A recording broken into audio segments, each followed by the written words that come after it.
Welcome to the ultimate beginner's guide for the new Whoop. I'm going to show you everything in this video, from how to set it up, how to use the app, any accessories, and change band, just pretty much every single thing you need to know. And I've even just picked up this new Whoop from the store right here so I can get the full beginner's experience. And if you do want $30 off your next Whoop subscription, feel free to use the top link in the description. But without further ado, let's get straight into this. Now, how you're actually going to want to set this thing up is when you open up the box, you just want to peel this little strip down here. I've kind of already opened mine just because I was really excited. But when you open up the box, you'll actually receive this little cartridge right here, which you basically inside will get the Whoop as well as the battery pack and a USB-C port, which you can see right here. And the first thing that I recommend you doing is charging your Whoop, which I'll show you how to charge your Whoop a few different ways. Now, you just want to charge this little battery pack, which you can actually charge on your Whoop wearable, so you never have to take it off. That's one of the cool things Whoop has done, so that you can actually track your data 24/7 when you're asleep, just literally whenever. And to charge this, what we're going to need to do is you need to get a USB-C like this one here, and then just plug this USB-C into your computer or just a USB-C power brick, and you want to charge this for a few minutes, or you can actually charge it while watching this video, because when it has any charge, you can actually start pairing it to your phone. And once you've done this, you can actually put it on your Whoop, and all you're going to want to do to charge your Whoop is you just want to slide this thing over the top. You can actually see it has a perfect fit right here, and when you actually slide it over the top, make sure the W's line up like they are now. It'll just click into place, and you can see the green light indicates that it is charging. And you can even charge the charger while it is plugged into a wall with your Whoop on it. It's made so you can never take it off, and you can see it is charging right now just with the battery pack on it. Now let's talk about how to wear our Whoop. Now, as you can see right here, the first thing that we're going to want to do to open it up to make sure that we can get it on our wrist, because it's really tight right now, is you just want to open it up in this little half semicircle motion. So you basically want to pull from the W right here. You can actually see we can pull up. It's going to take some effort, which is completely normal, but it'll come up in this little motion like so, and doing so will actually undo it, so it's just a lot larger, and you can simply slide it onto your wrist. And when you slide it onto your wrist, you can easily close this clasp like so. A good rule of thumb is you want it about 2 fingers above your collarbone. You can see mine is right here. You can see my collarbone is right here, and it is about 2 fingers above it. However, if you do want to tighten or loosen your Whoop, all you're going to want to do is we again want to take it off just by pulling on the W. I'll redo that so that you guys can see, but you just want to pull from the W, just from the sides right here, and it'll easily come off. And how you want to loosen your Whoop is you just want to undo the clasp like I have just done, and you just want to undo this little thing right here. It's just a little clasp on. It's just made to easily come off and undo, and you can basically just adjust the strap just by threading either end through one side or the other. If you want it to be tighter,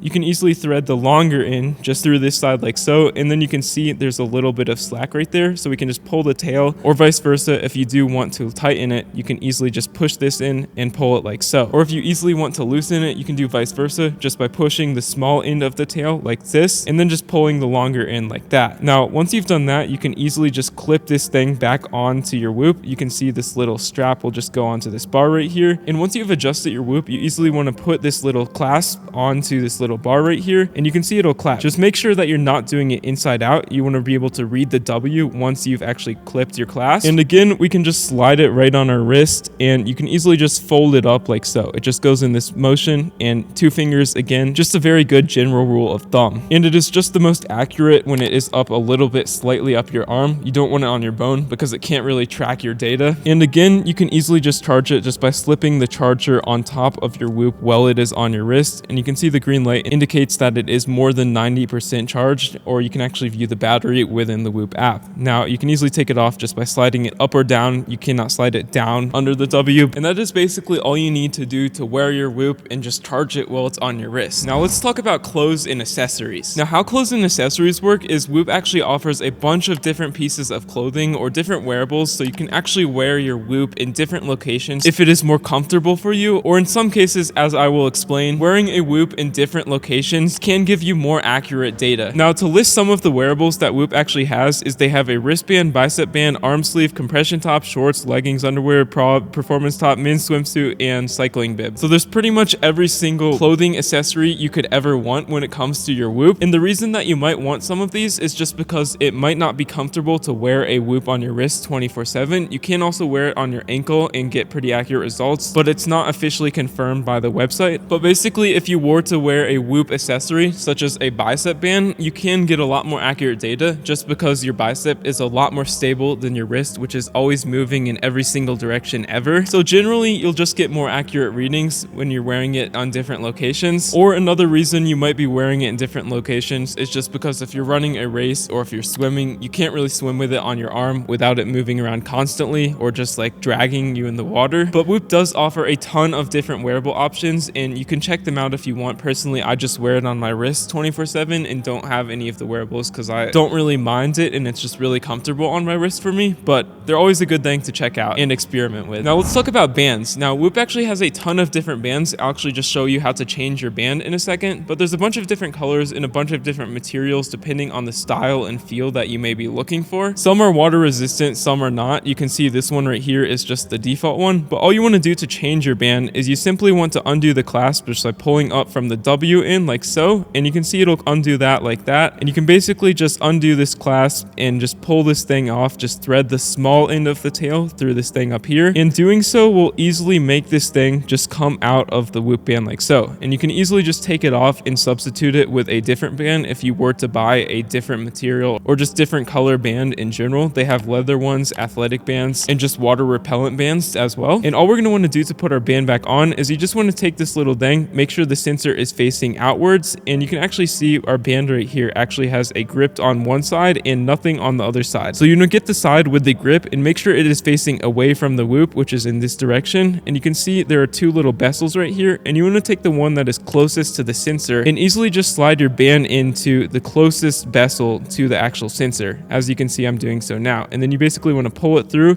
It's important that you make sure your band's grippy side, which is the side that's on your wrist, is facing the outside. And when you pull it through, you basically want to make a U shape and just go back into the other bezel like so. The other bezel is this small thing right there, and you can easily just thread this through that. In doing so, you just pull that back on like so, and then easily put your clasp back on, and you can easily see we can just put this thing handy dandy on our wrist and have just changed our band just by folding that over. Now let's talk about waterproof. Now the Whoop is actually waterproof up to 10 meters below the water, meaning you can take it in pools, take it in showers. I personally take it in the shower and just swim with it. I don't worry about taking it off unless I'm doing laps. But basically the rating that they've actually given it is an IP68 rating, meaning it is dust and water resistant, so that you can basically take it anywhere without having to worry about the water. Which actually leads me to my next point, how to clean your Whoop. Now the Whoop can get pretty dirty over time, especially since you're wearing it pretty much 24/7. So the first thing that I recommend doing is I recommend just cleaning it in the shower. Every time you shower, just give it a little scrub and it'll basically just dry almost instantly to your skin. But it's also important to note that when you're cleaning it, that you try to dry it with a towel after you may be done showering or just washing your hands and decided to wash your Whoop along with that. The reason being, mucus and fungus can just build up on your Whoop's band. Now it's made to be extremely repellent, but it's just always good to clean like every single day when you shower, and it's just a small thing. And you can always get a new band every 6 months, which honestly is the best option, along with pairing just a traditional clean. But it is very waterproof and is a very good band. Now let's talk about how to connect our Whoop to our app, which is extremely important because the Whoop has no screen, and this is where you're going to view all of your data. So all you're going to want to do to connect it is you just want to get your Whoop as well as your phone and get the Whoop app, which you can get on Google Play or App Store. Now once you actually open up the app, you'll be brought to this home screen like so, where you simply want to click on the I have a Whoop device if you already have one like we do, or if you do not have a device and have not yet paid for your subscription, you want to click on this bottom option right here. Now you cannot use the app if you do not have a device, so we're going to click on I have a device and simply create an account assuming you don't have one, or if you do have one, you can easily log in and just get started from there. And once you've clicked on the create account option, you simply want to click on the next option right here, as well as entering your first name, last name, and username that you want to be associated with your Whoop account. And once you've done that, you simply want to click on the next option again, where you want to enter in the location where you live. Click on next again. You want to enter in the state that you live in. Click on next, and it's basically just putting in your personal information so you can actually use the Whoop app. And we can connect it to our Apple Health app or whatever phone health app that you actually have just on the screen right here. Or you can skip it if you don't want to connect your Whoop's data, such as the steps, calories burned, activities, just from automatically uploading to your phone. Now, once you've clicked on connect option, if you do want to, you can actually enter in your birthday, your height and weight, as well as what gender you are. And you basically want to put in your credit card information right here, which is basically a way to confirm your Whoop membership. And once you've done that, you'll be able to easily just pair your Whoop device just by making sure it's charged, making sure your Bluetooth is on your device, and you'll easily see it just pop up on the screen like so. Just make sure your phone's Bluetooth is on, otherwise it will not show up on this screen right here. And once you've set up your account, your screen will look something like this minus all the data. Now, how we can use the app is you can see right here, it's broken down to a few major major sections. You can see we have sleep, recovery, and strain, which I will go over in detail in a second in this video, but you can see when we scroll down, it will basically display our sleep as well as any activities we may have done today, whether it be one or multiple activities, and you can easily add one or just start one just on this home screen like so. And it's basically going to recommend a bedtime, which you can see right here, a journal, and a plan to help you optimize and recover your performance. And we can see our dashboard down here, as well as our steps, recovery, heart rate variability, HRV, sleep performance, and just all of that very cool, helpful data. And the next section is actually called the health section, where you can actually see your live heart rate at the top of the screen right here. It's currently calibrating mine, but you can actually see all of these different features, such as the health monitor, which shows like the 5 key features when it comes to health. And if we scroll down a little more, you can see your stress for the day, and you can even access community, which is basically a fun way to engage with people and a really good way to just enjoy the app a lot more in general. I'll show you how to do that in a second. But when we click on the more option, this is basically the settings, and I'll go through that in another chapter in this video as well. But basically all you need to know is on the home option right here, you can actually see all of your major data, which is pretty much the only section that I use, and you can scroll down to see more data and just click on stuff to actually get more insights and view more time frames for that data. Now let's talk about strain. Now strain is one of the 3 major categories that Whoop is built on that you can easily view on the top right hand corner of your app. Now as you can see, when we click on it, we can get more insights for what it means to do strain. And how strain is calculated is it is cardiovascular and your muscle load, a combination of the two to calculate whatever the score is. And 21 is the max. You can see mine is extremely high today, and if you click on it, you can actually view more of your insights for the strain as well as your average just right here. And if we actually are on this page right here, you can scroll down to view all of your activities. Now it's good to have some strain, but you don't always want to be pushing your strain to the absolute limit. For the categories of strain, there's light strain, which is 0 to 9, moderate 10 to 13, 14 to 17 high, and 18 to 21 is all out, which would be a race. So like today it was a very, very abnormal effort. For the average strain, you should be within 10 to 13, but it really depends on you and how you use it. And you can see when we scroll down, we can actually view a bunch of the more data that is actually used to calculate your strain score. Strain is basically what you do day to day and the effort that you give to do that. As you can see right here, if we scroll down a little bit, I did a running activity, which was a extremely hard effort, which is why my strain is abnormally high today. And you can actually see your strain averages right here. Basically, Whoop is built on a ton of averages to help you improve your metrics and health data. And you can see if we scroll down, you can see your steps, calories, as well as your heart rate zones that you've been in. And if you want to see more data when it comes to strain and just these small things in general, you can click on them and view the time range just like I'm doing so here. But strain is basically a way to see your cardiovascular and muscle load just combined into one. Now let's talk about sleep. Now this is one of the biggest things when it comes to talking about Whoop. Now all you want to do to view it is on the home screen right here is you want to click on the sleep option. You can see this little circle. When you click on it, it'll actually just show you a bunch more data in your sleep. And as you can see right here, it will show your sleep performance out of 100. 70 is get by, 85 is peak. And if we scroll down just a little bit, you can actually see all of these different percentages and if there are any outliers when it comes to determining your score. And you can actually see, you can view your heart rate as well as how well your sleep went last night just by holding your finger on this section right here. And you can actually see your different stages of sleep, such as how much you are awake during the night when you just click on any of these boxes, your light sleep, your Swiss deep sleep, and your REM sleep like so. So you can basically just see how you performed when it comes to sleep. If you got like a lot more REM sleep last night than light sleep, for example, just by clicking on any of these and see how it's really broken down when it comes to using your Whoop. And when we scroll down, you can actually see it will suggest how many hours you got versus how many hours you need, which honestly is just a tool to help you understand how you can recover better and faster. As you can see, last night I got 7 hours 29 minutes and it wanted me to get 9 hours 47 minutes right here. And you can actually see the healthy minimum is right here and how it will recommend this number of sleep that you can get. You can see right here it wants me to get 9 hours tonight because I did a hard activity and I have sleep depth right here. And if you continue scrolling down, you can see your sleep consistency, which is very important, just going to bed and waking up at the exact same time, just so you get your circadian rhythm right and you can get the most sleep possible and you can mitigate how much you are actually awake during the night. Which, speaking of sleep efficiency down here, what this means is I was asleep 90% of the night last night and I was awake 10%. You can see 47 minutes I was awake and asleep 7.5 hours. And basically the average time to be awake is 85%. You're never going to get a perfect score of 100. It's natural to be awake during the night, but if you want to mitigate it, you can eat your last meal like 4 hours before you go to sleep. And just under that, we have the sleep stress, which basically how it is indicated is the more you are awake during the night and the more you're stressed out, the worse sleep you get, which is why this might actually be higher at certain points. Now, if you were to wake up and go for like a mile walk, your stress would be significantly higher just because your heart rate is higher. Or if you were thinking about something for an hour or so while laying there awake, then your sleep stress would be significantly higher just because your heart rate is higher, leading you to worse sleep. So basically, you want to mitigate wake ups to mitigate your sleep stress. And as you can see, you can hold this slider just on this page right here. And you can see when I woke up, my stress went up slightly. And then when I decided to do my running workout, my stress went up significantly higher. And you can see right here, it will basically break down into percentages. This one is low, medium, and high for the sleep stress you get every night. And as you can see, sleep performance, which is basically your sleep trends. If we click on this, you can view your sleep trends for your average sleep night, as well as your month, week, and 6 months, so on. Just by holding down on this, you can see your average and your average sleep percentage per night. Now, this is based off how much sleep the Whoop thinks you should get, so it's not always going to be perfect. And again, another comparison graph, if you scroll down, just hours versus hours needed right here. Just a bunch of different graphs to really understand and break down how your sleep is going right here. Time in bed and sleep efficiency and sleep depth, which is basically calculated on how much strain and how much cardiovascular load you're actually putting on your body every single day. But basically, I really recommend just fidgeting around and looking within the sleep metrics. The more sleep you can get, the better. And there's a bunch of small things such as eating orally that you can do to help mitigate bad sleep and just get a lot better sleep in general. So yeah, sleep is one of the biggest things when it comes to maximizing your recovery and performance on the Whoop app. Now let's talk about recovery, which is basically a factor of physical, mental, and emotional stress, which you can actually view in the app just by clicking on this top middle section right here. Now, green indicates good, yellow is bad, and red is extremely bad,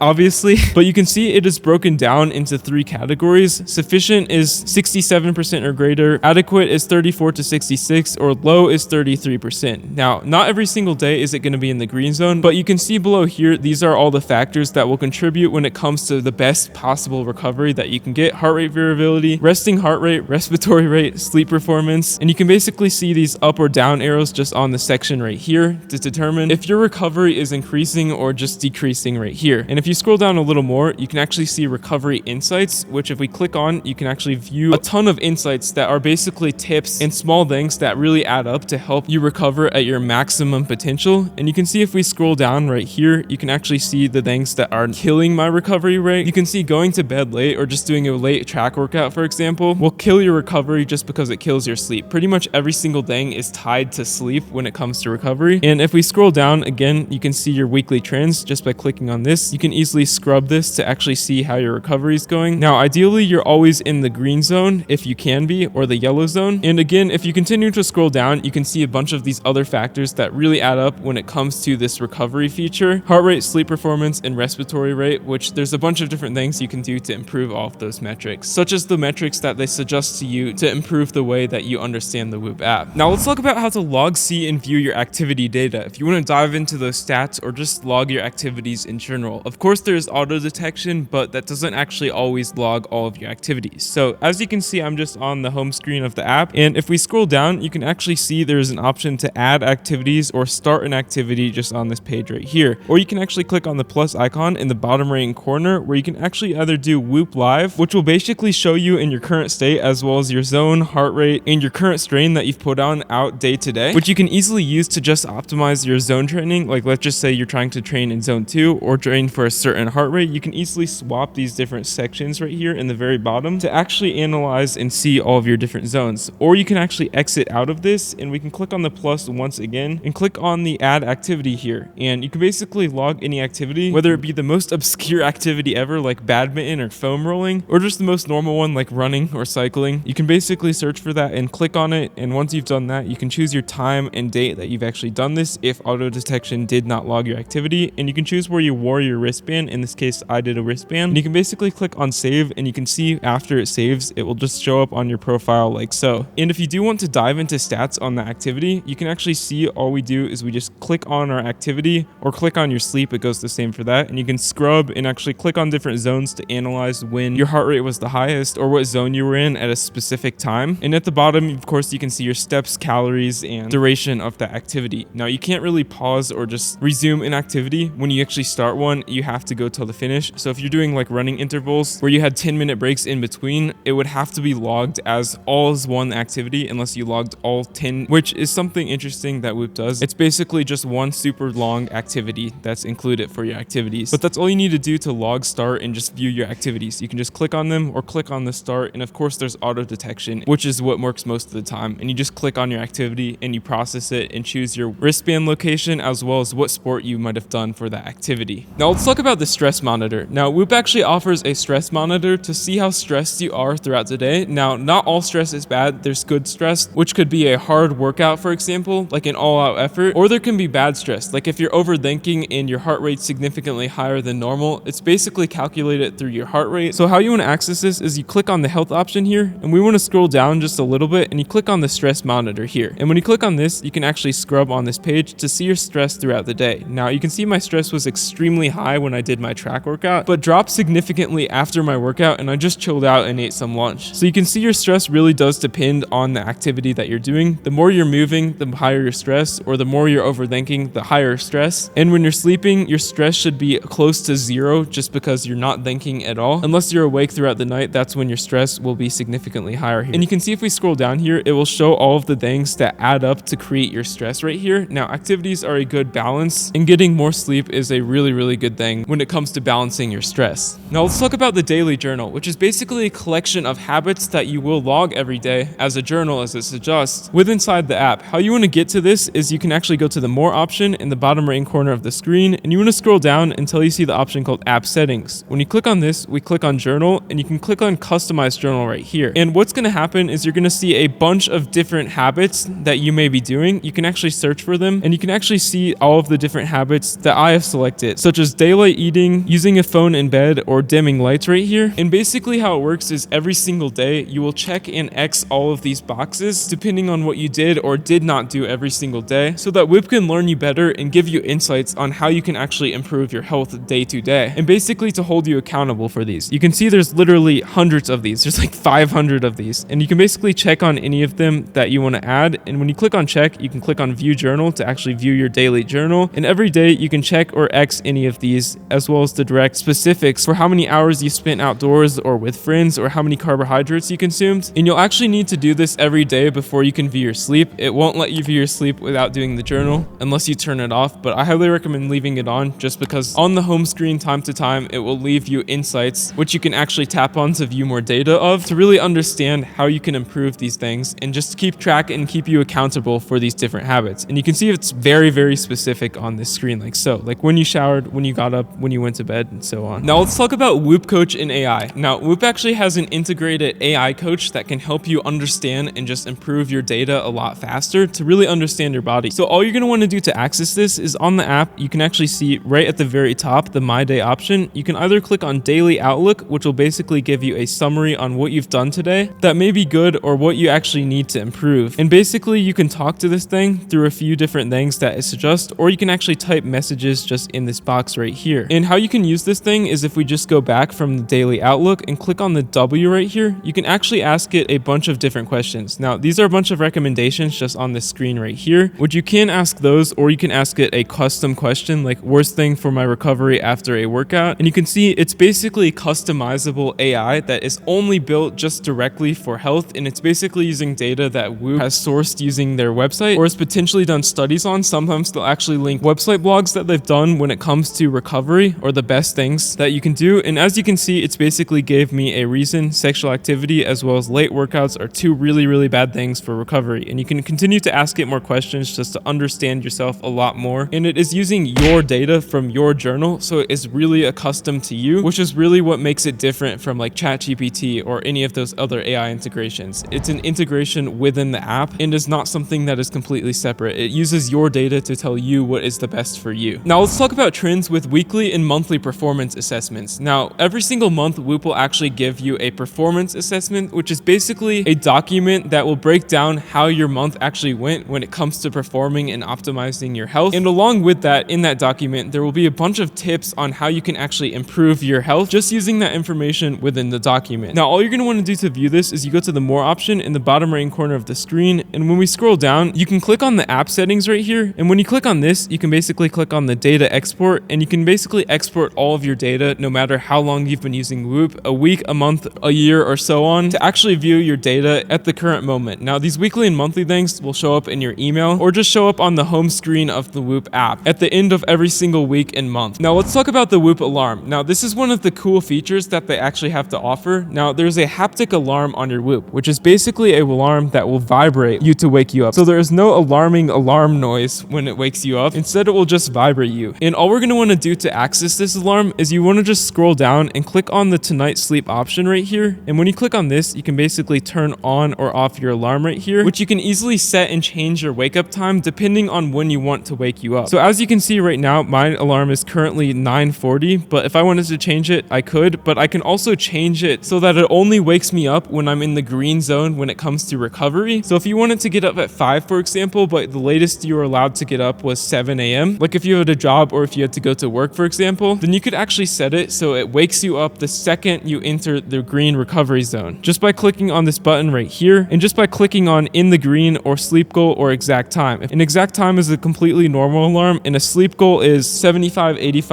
or 100% sleep goal. So as you can see, if I click on in the green, as soon as I'm ready, you can see I can set the alarm and it'll actually just show me as soon as I enter the green based off the current bedtime as of right now. And how this sleep need is actually calculated is if we just click on this middle thing, time in bed right here, you can actually see it's basically a receipt of all the reasoning for why it wants me to get 9 hours in bed tonight, which is based off a ton of factors. And if we click on this thing up here, you can actually see all of these different features that will basically allow you to change or just customize your sleep goals. Now let's talk about steps. Now all you're going to want to do to view your steps on your app is there's two different ways I'll show you. Is you can go to the strain option right here and you can actually view your steps right here, or you can actually scroll to the very bottom of your homepage and just click on steps like so. Now when you do this, you can actually see your trends. You can just hold on this and see your step average right here. And if we scroll down, we can actually see basically what this indicates. And if you do want to set a step goal, in this case I don't have one, you can easily click on this button and it will basically show you your progress each day. And again, you can easily see your week, month, and 6-month trends for your average steps, and just scrub on this page like so. And steps are basically used as just a daily indicator for your daily movement and activity. Now let's talk about integrations. There's a ton of different integrations that you can actually connect to the Whoop app, whether it be Chronometer, Strava, Map My Run, Pliability, and just pretty much any single thing that you can imagine. And all we're going to want to do to connect it is you just go to the More option in the bottom right corner, and once here you scroll down until you see the option called App Settings, and when you click on this, you click on Integrations. And as you can see, these are basically all of the default things that you can easily connect from the Whoop app, as well as your Apple Health or your phone health in general, just by clicking on this, and it'll basically allow you to just connect that to whatever app of your choice. Now, if you have something that you want to connect that is not on the screen right here, just because everything is not, all you're going to want to do is you need to go to that other thing that you want to connect app. Now, in this case, Intervals ICU was not one of the options on the screen. I actually had to go into that website or app and actually click on the Connect My Whoop option from that page like so. And once you actually connect something, it will basically auto upload all of your Whoop's activities or just sync all of your data to whatever the things you have connected. And when it comes to the app settings, there's a whole lot you can do in this, such as change your membership details, edit integration, view a bunch of other different features that I haven't even talked about. So what you want to do to access these is you just click on the More option in the bottom right hand corner of the screen. And once you're here, you can basically see you can refer someone to get a free month off. You can shop and gift. You can buy accessories in this section. You can view your account information, such as your name, email, password, and just your height, weight, and just any other information that you may want to change for whatever reason. You can view your blood pressure in this area, but that's only if you have the MG. I'll go through this section in a second, but we can click on the device settings right here, which will actually just show you your battery, as well as if your device is paired, if you want to update it, if it is not fully up to date. You can see mine is up to date. If you want to click on firmware check, you can see there will say no new updates, assuming your Whoop is up to date. It's good to do that time to time just to click on that to see what's up. Privacy settings, if you have personal information on this that you would like to change or permanently delete from this app, you can easily do that on the privacy settings. App settings, which basically has every single thing you need to know for the settings area of this app. You can actually see we can edit and modify activity settings if you do want to change the way it detects activities, or just change their heart rate settings if you want to reset this thing. You can view your Whoop coach information. You can reset that or talk to it. Export all of your data from your last week, year, 2 years, or however long you've actually been using your Whoop device. You can actually set goals. You can see mine is just to be healthier. Now, they can be extremely extravagant, or it can be simple as currently mine is, which is kind of funny. Integrations, which we actually talked about, you can connect pretty much anything to Whoop, as I went over in the other chapter. We've got journal, which you can basically customize your journal in this section and view all of your journal days. Notifications, if you want to turn them on or off. You can also do that in the settings of your phone. Hormonal insights, which I'll go over in a second in this video. video. And you can actually hide metrics if you do want to hide certain metrics or turn them on that may or may not be on your home screen in this app. And that's basically all you need to know when it comes to the app settings. Now let's talk about teams and community. Now what this is it's a way to actually just have more fun within the app and just find a group of people that are similar to you with just a small friendly competition, like trying to go for a row every day or row the most possible distance in a week, go for a run, bike, intermittent fasting, all of these small different health things. So you just go to the community option when you're in the app right here, and you can actually see we can scroll through these different teams right here. And if there's one that looks interesting to you, you can basically just click on it. Like let's just say I am a swimmer, for example. You can see we can click on this and you can see all of the different details, and you can basically join the team and you can see all of the different results as the leaderboards within this app. And it's basically just a fun way to compete in a friendly way and to get to know people better that may have similar like-minded interests to you. So that's basically all you need to know about teams and community when it comes to using the Whoop app. And I really recommend just joining one even if you aren't checking it out every day, just because it can be a fun thing to just experiment with and to get to know people a little bit better. Now to start with Healthspan, which is basically a way to view your biological versus chronological speed of aging, is how you want to access this is you click on the health option in the bottom left-hand corner of the screen, and you can click on Healthspan up here, assuming you have the Whoop MG, of course. And once you're actually on this page, you can actually view your speed of aging. The further left it is, the slower you're aging, and the further right it is, the faster you're aging. You can see I'm at the minimum age that Whoop actually offers when it comes to this metric. You can see I'm aging at a speed of less or slower than an 18-year-old, which I guess that's the minimum. I can't be aging any slower, so I guess I have perfect health. That's funny. But when we scroll down, you can actually view all of these different features that all play different roles and factors when it comes into indicating the speed of aging. You can see right here, sleep consistency is a big role, and getting a lot of good, high-quality sleep will add about 2.3 years to your life. And you can see my 6 months average is slightly lower than the top result right here when it comes to slowing your speed of aging. And you can see we can scroll down. Strain is another big feature. Now, strain includes your mental stress, physical, emotional stress, as well as the healthy fitness stress. Like if you're doing an activity in zone 4 or 5, that will show up on this page like so. And if you do want to see more information just on why their reasoning is you're in the middle, you can see my arrow, versus being on the upper or lower end, you can easily click on it and you can actually talk to your Whoop coach just to view more insights or just view more trends in general to see your 6-month speed of aging. So basically you can just see your pace of aging as well as the average and the trend versus your real biological speed of aging, which as you can see just by scrolling down and clicking on the section right here, you can see I'm actually 20.6 years old, and you can see the speed of aging I'm aging at is an 18-year-old, which is significantly slower than my actual biological age. And you can see the more you wear this wearable, the more accurate this speed of aging will actually get. Now it's currently taking the last 6 months of data, as I've mentioned, but the more you wear it, the more accurate data it'll actually give you, because this is a really hard thing to predict, and honestly I'm really surprised they have it, but it's so cool. This next section is only going to be for Whoop MG specific users, so if you have a 5.0, you cannot use any of the features that I'm about to show you. Now basically what the difference of the Whoop MG is it has a different variety of medical features such as women's hormonal insights, it has blood pressure and EWG testing. And when it comes to women's hormonal insights, basically what this is it's a way to view your pregnancy trends, your period trends, and all of that other stuff. I'm not an expert in this, so I'm just going to sort of show you how to do this, but you just want to go to the more option in the bottom right hand corner of the screen and scroll down until you see the option called app settings. When you click on this, we can click on the option called hormonal insights on this, and you can actually enable this. You can see mine's obviously disabled because I'm a male, not a female, but when you enable this, it'll basically say feel in tune with your body, and you can basically connect all of your data. Just it will ask you a list and series of questions to really get to know you, to understand where you are at with your hormonal insights and just pregnancy and period and so on. But basically when you answer these questions, you can see it will ask you a little bit about your cycle and everything about this, and just tell you a little bit about every single phrase on this thing, and ask you what you're currently taking, if you're taking any sort of medication or pill that may relate to this stuff. So that's all you need to do to set that section up. It kind of walks you through as you get through those steps. So I really hope this gives you a head start and helps you start off strong when it comes to understanding your hormonal insights. Now let's talk about ECG readings on our Whoop, which what this is it's a way to understand and just read your heart's electrodynamic waves, to just understand your body a lot better, to see what conditions your heart may be going through or if it's having a harder time to pump blood. Now all you need to do to access these ECG readings is on the app home screen, you want to click on the health option in the bottom left hand corner, and when you click on this, you can actually see we can scroll to the bottom here, and you can actually see there's an option called heart screener, and when you click on this, you can actually enable enable this feature just by clicking on the setup option here and basically acknowledge all the terms of service, confirm your region that you're in, just because all of the different regions have different regulations when it comes to actually being able to use this ECG metric. And you basically want to click on the continue once again, and it's going to give you an overview on what ECG is, which it is basically an electrodiagram of your heart's activity. So when we click on next just a few more times, it's going to be giving you just tips and tricks such as taking an ECG regular, you can see right here. And on this page, you can actually see what different types of ECGs mean. Now, the green zone means that you have a steady regular heartbeat that keeps your blood flowing smoothly, or the yellow zone, which is when the upper chambers of your heartbeat are regularly causing a fast or uneven heartbeat. So ideally, you're always aiming for the green. A low or high heart rate can affect your ECG readings a lot. And as you can see, you can also share your results with your doctor. And when you click on continue a few times, we click on check and we've just set it up. And you basically want to choose your wrist location, take a reading. And when you're doing this reading, it's super important you stay relaxed. And you just can see there's two sensors just on each side here. There's this small one just on the end stick right here. And you basically want to take your thumb and place it on one side and place your index finger on the other and hold it like this. And just breathe, stay calm, and stay relaxed. And this reading will automatically begin on the app. You can see it says it is calibrating right here. And right now our ECG reading is taking place. You can see you just need to sit still and breathe constantly for about 30 seconds. It's important that you don't have any distractions and you're really just calm and relaxed and not walking or moving while doing this. As you can see, our ECG reading has just completed. Again, it's super important that you stay relaxed while you do this, and it's going to continue to ask you a few more questions just to know you a little bit better. You can see if you have dizziness, headaches, short of breath, or any of these things, you can always add them just so you have an understanding of why your ECG reading might have given you the results that has given you. And you can see mine is completely normal. It's given all these checks, but they can also be orange exclamation points on this page, so be on the lookout for that. And you can see my ECG reading is just displayed on this page right here, and you can always add multiple just by clicking on this again. Again, they recommend you taking these daily or at least a few times a week just so that you can have the most accurate results possible. You can always just click on your readings and scroll to the side to see your different heart patterns throughout every single second of this reading to see if there's anything off or that you may be concerned about. Now let's talk about how to read the blood pressure on our Whoop. What you want to do is you basically want to go into the app and you basically want to click on the health option in the bottom left hand corner of the screen and scroll down just a little bit until we see the option called blood pressure insights. Now when we click on this, you can actually see it will give you the get started guide on what blood pressure actually means, and basically what it's saying is it's a guide to actually help distinguish how hard your heart is working to pump blood into your body. And once you've actually made it through these things, you can actually see it might ask you a few questions, and you can click on none of the above or don't know if you don't know. And once you do this, you click on the accept to the terms of service, and once on the screen it recommends that you actually have a cuff. Now we can actually do this just using the wearable, so you just want to click on the next option here, and it's basically going to suggest you sit quietly for 5 minutes, no smoking, eating, alcohol, or drinking, and no music whatsoever, just so it can be the most accurate results of your blood pressure. And you click on get started, and it's actually going to recommend that you take a blood pressure test prior to using Whoop's blood pressure, so we can just have an accurate basis so that the Whoop can actually analyze your current blood pressure or your recent data to help detect what type of blood pressure you actually have from just the wearable. So you just want to enter in this information on the screen. And if you're not able to get hold of a cuff and actually take 3 separate tests for the most accurate data, what you can do is you can just go into the internet and see this chart right here, which will basically tell you the different blood pressure norms. Or you can actually take a screenshot of this page and actually upload it to AI and just describe a little bit about yourself. Now I'm a sub-elite runner and I have a very slow speed of aging from my last speed of aging test, so that's what I told it. So that's how I got my data right here if you are not able to get a cuff. Now the cuff is definitely the best option, but when you click on next, you can actually see it will bring you to this page like so, where we can actually get an accurate reading of our blood pressure data. And you can see after we've set it up, basically it will start updating with our blood pressure every single day. You can see my first day of data is in, which is right here. And that's all you need to do to use the blood pressure reading for Whoop, is you basically just add your data. Again, it's the best option to use a cuff to get your first reading so that the Whoop can have the best data to actually accurately describe your blood pressure. Or you can add manual readings if you do want to add more data from a cuff that you may have used, because the more readings that you've actually done using a cuff, the more accurate your Whoop's blood pressure data will actually be. And again, this is only on the MG, so if you have the 5, you cannot do this, unfortunately. Now let's talk about how to cancel your Whoop membership or free trial. So what you want to do to cancel it is you just want to go into your local internet browser. It works the exact same way on your computer. You just want to type in app.whoop.com like so, and once you click on the go option, you can actually see it will bring you to the official Whoop website, where you just want want to sign into your email, and you'll be brought to the screen like so, where in the top left hand corner you want to click on the 3 lines right here, and when you click on this, we can basically click on membership. I'll zoom in so you can see that, and when you click on membership, it'll bring you to this page where you can actually extend or change your membership if you want to change your plan, or pause it, or you can cancel it, which is what we want to do right here. It's at the very bottom of the page in a small font, of course, just because that's how they do it, but that's all you need to do to cancel your Whoop membership. But I really hope you found something valuable in this video. I've been using my Whoop for about 2 years now and love it to every degree possible, and these videos are completely free for you to watch, so if you found any value from this video whatsoever, I would really appreciate if you left a like, comment, subscribe, or even a small donation down below. It really does help support the channel and allows me to make more high quality tech videos just like this one for you and others to watch completely free. And if you do want a free month of Whoop down below, feel free to use the top link in the description. I just get a free month of Whoop. I don't get any cash or don't have any partnerships with Whoop since I'm such a small channel. So yeah, I genuinely hope this video helped you understand your Whoop more, and have a great day. Peace out, y'all.